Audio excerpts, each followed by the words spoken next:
What is heavier, £9 of Les Paul or £9 of feathers? That's right, £9 of Les Paul, because Les Paul is heavier than feathers.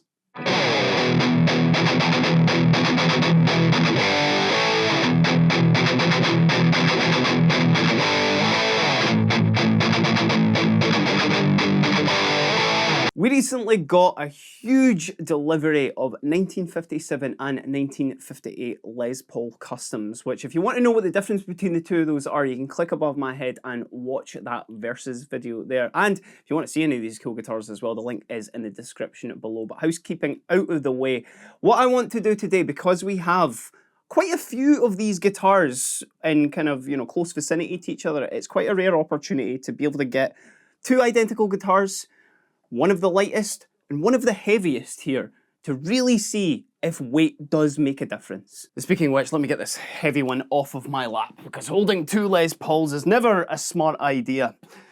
But it's always one of those kind of hotly contested topics, much kind of like the Tonewood conversation. Now, there are defenders, there are adversaries towards both of these arguments, but what I'm going to be doing today is I'm just going to be putting both of these 1957 Les Paul Gold Tops through our same setup. I'm going through a Marshall GCM 900, the brand new Studio Series here, kind of a classic sort of combination there of Les Paul and Marshall, using all the same sounds, all the same patches. I'm going to try and play the same thing on both of them. But this is just going to be more of a sound example just to see if the weights do make a difference. Now, this one in my lap here, let me get the exact weight for you. This is going to be important.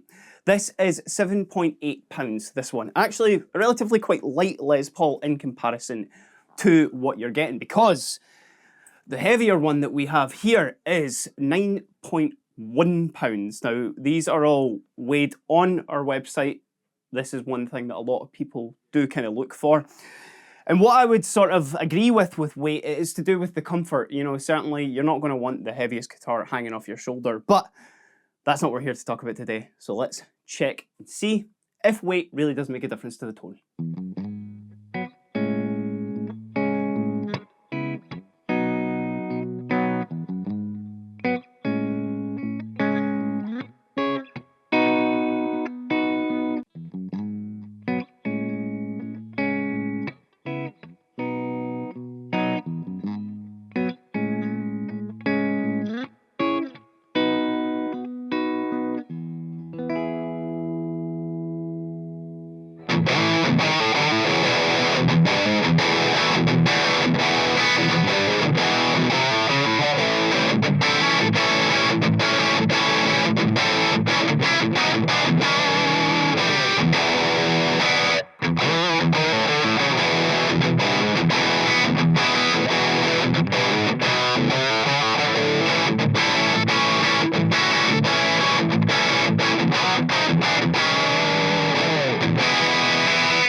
So hopefully those sound examples there gave you an idea of the difference in tone with the weights of the guitars. Now, I'll be completely honest, from being in the room here, other than the actual sort of physical interaction with the guitar, I really wasn't hearing too much of a difference to my ear. Now, obviously, when you're closed micing something and when you're listening to it with headphones and whatnot, you can really hear all those nuances. So if you did hear any of those, let me know down in the comments below.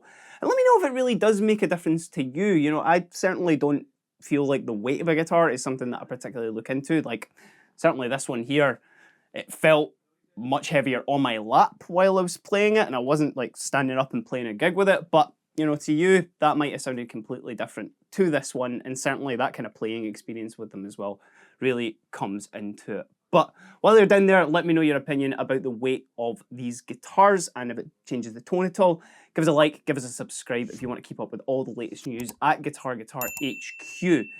It really goes a long way to help the channel as well, so thank you very much. But until next time, I've been Kieran, and hopefully we've answered the question if weight really does make a difference with your guitar tone. Have a great day.